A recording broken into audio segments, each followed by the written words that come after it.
So voice agents are moving from novelty to revenue infrastructure. This is if you stop treating them like talking FAQs and start treating them like a role.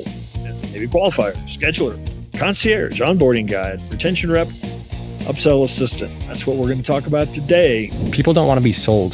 They just want to ask their questions. They want to get to experience it. So in some ways, like AI is kind of perfect for that. And on top of that, you can do that at 3 a.m. as well, right? Like you don't have to be waiting for that call next week and they're busy or we got to go to this conference and it's instant. Hello and welcome to another episode of the Duct Tape Marketing Podcast. This is Jantsch and my guest today is Ryan Murha. He is the founder of Yodify.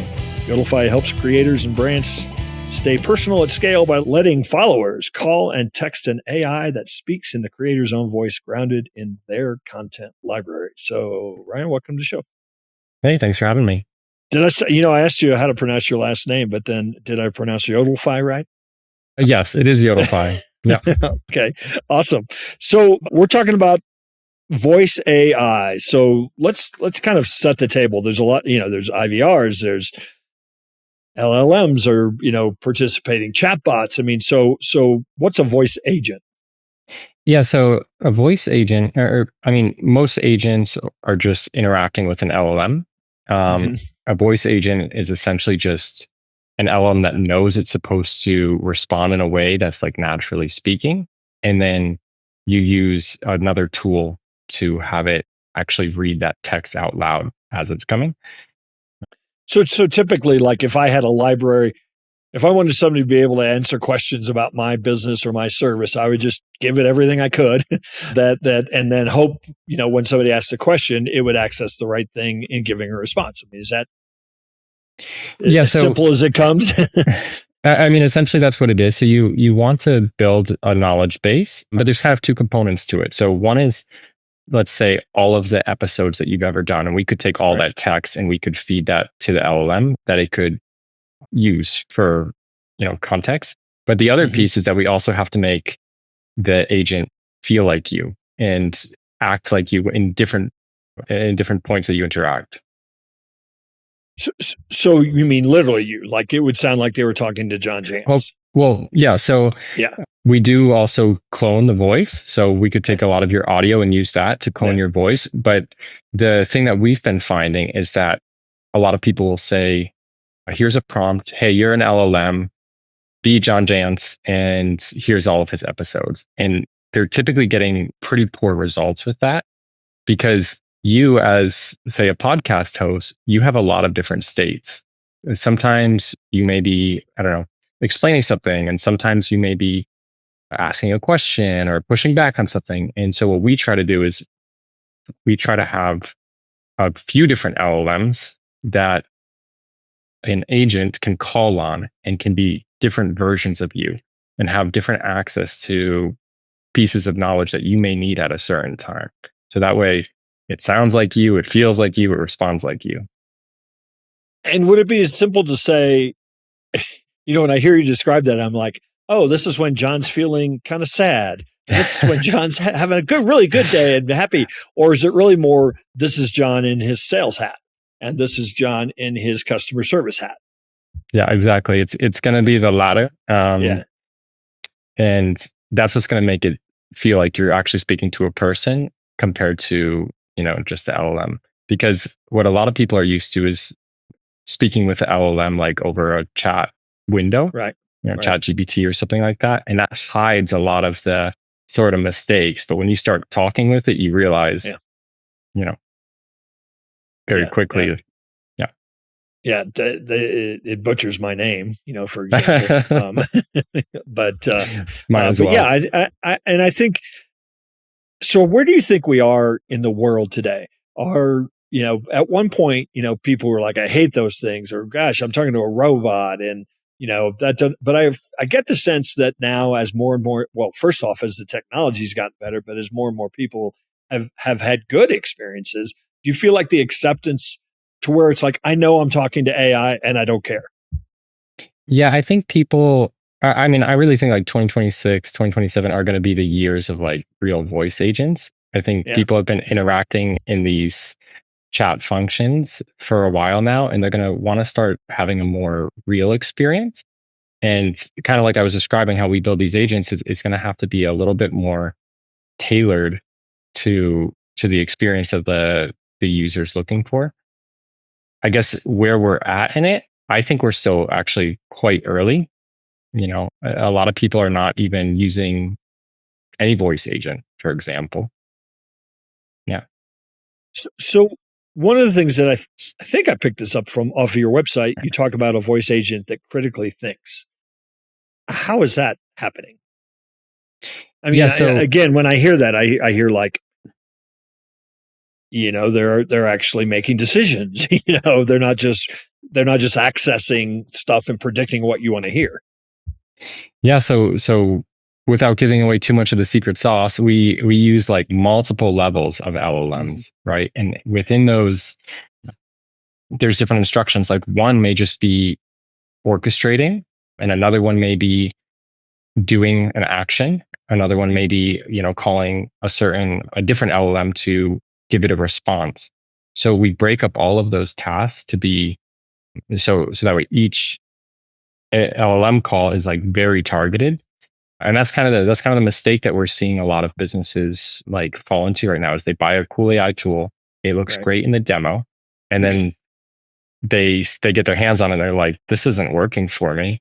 It's because they're using like a very general package. And the way the LLMs work is like, if you're very specific on what you want, you're going to get much better results, but it can't do too much at once.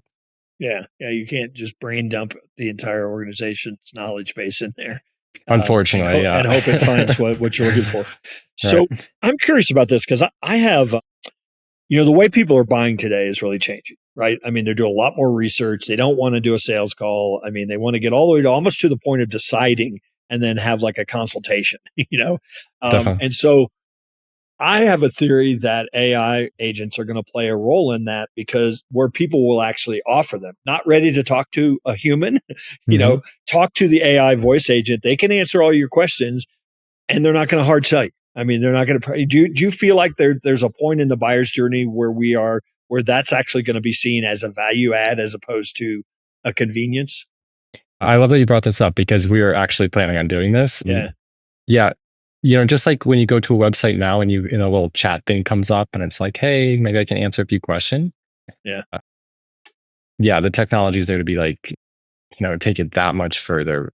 And the reality, especially like in software and technology, a lot of the sales and procurement process is just about making sure that you get the legal documents passed back and forth. I think that we're going to see a lot more of those roles focus on that piece, and then the answering questions and explaining the product. People don't want to be sold, you know, they just want to ask their questions. They want to get to experience it. So in some ways, like AI is kind of perfect for that. Yeah. And they can hang up, right? I mean, it's like, I'm not getting the answer I want. I'm just going to hang up. You know, it's like, I'm not going to be rude to a person maybe, but you know, this I can just hang up on this.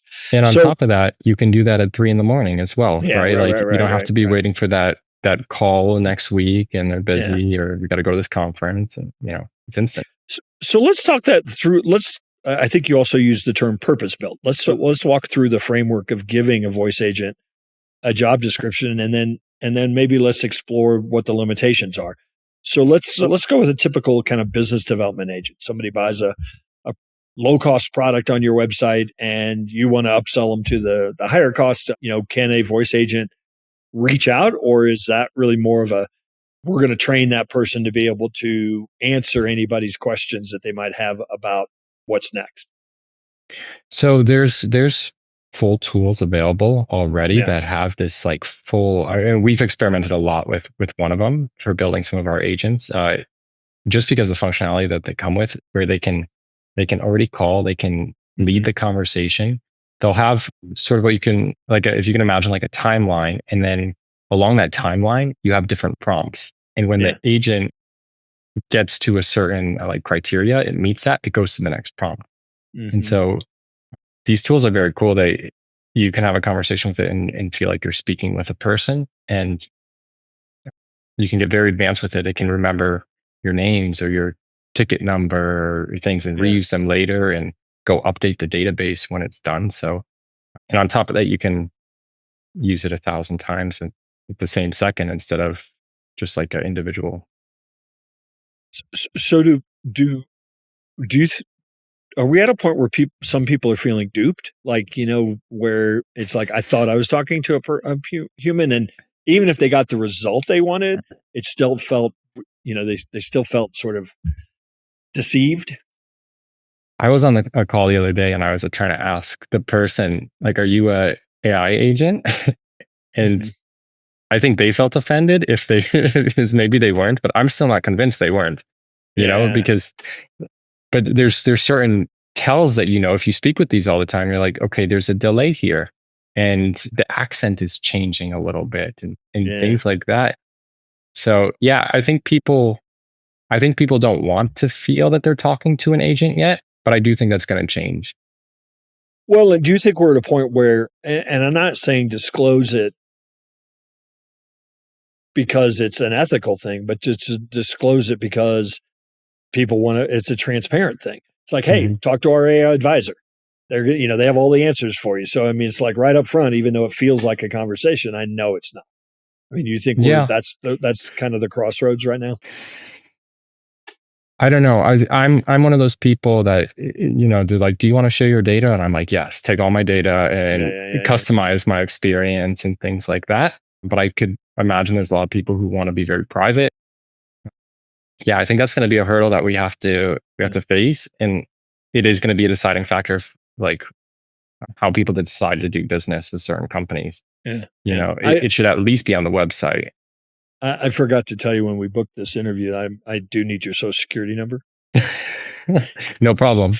Okay. Now, so to walk me through, if I came to you and said, Ryan, I need this business development agent, like how's the process go? What do you need from me? What, how do we put guardrails on it? I mean, how's the process work? Yeah. So we're always going to start with like a single small use case and try to like nail that down and then kind of build things on top of it. We're also going to just try to like for me, it's very big about matching to a brand and brand voice and making sure that it's consistent with the experience you want your users to have. We build a lot more agents that are in the, like where we have a big one for facilitation. So maybe it's not trying to sell you something, but you still want it to experience like a full facilitator. So what that looks like is breaking down what makes a good facilitator and then building all those different pieces, putting them together, matching it to your brand and letting you use it in your company. Let's just go with a really, really basic receptionist. I mean, is that a use for this, or is that almost too basic? No, I think basic is good. Yeah, you could definitely, you can have an agent receive a call, quickly book an appointment with you. Kind of like what you talked about or asked about, are people going to feel kind of duped by it? I think there's a lot of scenarios where people are actually going to appreciate it more. Sure. And maybe it takes some time to get there, but I mean, if you can offer me a product at a lower cost and because I speak to an AI agent, great, Well, and I think for a lot of routine things that people want to do, I know personally things like, once a year I go get contacts, and I just want to be able to go on there and schedule an appointment. I don't want to call somebody, to do that. And so I think there are a lot of things like that are going to be AI enabled that, that people are going to actually want and appreciate. Because as you said, it's 3:00 in the morning. I want to do that. Right. Yeah, exactly. It changes the game. And it can also be a hybrid approach where, hit zero if you want to speak to that person, but yeah. I know one of the fears that people sometimes have is that, the AI agent's going to hallucinate. It's going to be wrong. It's going to actually say something that is maybe counter to the brand. How do you, there's probably some instances where you should never use this. It would be one thing, but how do you also put the guardrails on? Yeah, so we do put guardrails in the prompts, but I'm a big fan of the Gemini models because of that, even though maybe they're a little bit less fun or something like to talk to, they definitely hallucinate less. So that's probably the biggest step you can take. But it's also just about being specific. If you give the agent the right context of what it's trying to do, then it doesn't have to go fill in the blanks itself. So a lot of it comes out in testing. We'll find, okay, why did it come up with that? And then we'll go back, we'll revisit the prompts and find out, oh, we maybe overemphasized this or didn't give it clarity on what to do here. One thing you can also do is give it like a document in your knowledge base, kind of where it can find things. If it doesn't find something, here's some, ways you can respond. So if you're using Gemini, then could you put a lot of these sources in like a notebook LM or something, and then be able to tap it, that make that be its library? I have not tried that. I do love Notebook. Well, do you use Gemini, it a lot? Yeah, Gemini does connect directly to Notebook as a source. Okay. Now, yeah. So I've been shortcutting training because I'll build the Notebook LMs with 300 documents in it, and then just be able to say source these 3. Mm-hmm. So it kind of gives you it's a good best of both worlds. Your model is voice and phone number, right? Voice and phone call. Yeah. So the Yodify model is phone. We can text it. We can also deploy it within the web app, just like the service we're using here. But there is no avatar, right? There's no video component to it. No. Just voice. Yeah. The way we see it is that a lot of people are going to want to be able to have conversations with their creator, the creators that they follow. So, maybe when you were a bit of a smaller creator, you could, interact with all of the different, fans and everything and respond to every comment. And then as you get bigger, it becomes more and more difficult. But that doesn't mean people still don't want to communicate. So we can do that with sort of them being able to just text you directly and have conversations and, hey, I'm going through this. What's your take on it? And yeah, it's not the real thing, but it is, still valuable for a lot of people. So where do you feel like you fit in the category? Is 11 Labs a competitor, or are they just tangentially related? I mean, where do you fit in the category? We use 11 Labs. So yeah, okay. Yeah, they provide voices and they do a lot of great stuff. Yeah. No, we're sort of we combine the different pieces, the different tools that these producers are making and try to bring them to market. I think there's a lot of cool tools out there, but people haven't figured out really like great use cases that are going to enhance people's lives. So we're trying to, meet them there. Yeah, I kind of laugh at some of the tools are like, well, okay, it's cool, it can do that, but like, why? Yeah, exactly. Where, how, would you use that? So if somebody's listening and they're like, hey, I want to try this out like next month. What's the, let me give you a concrete example. I have a marketing agency, so you can use that as the example. What would be the smallest kind of safest experiment that you think a marketing agency could do that would still provide ROI, either in marketing or for their clients or just even in efficiencies in the business? You mean sort of to prototype themselves? Yeah. To kind of give it a test, like a pilot.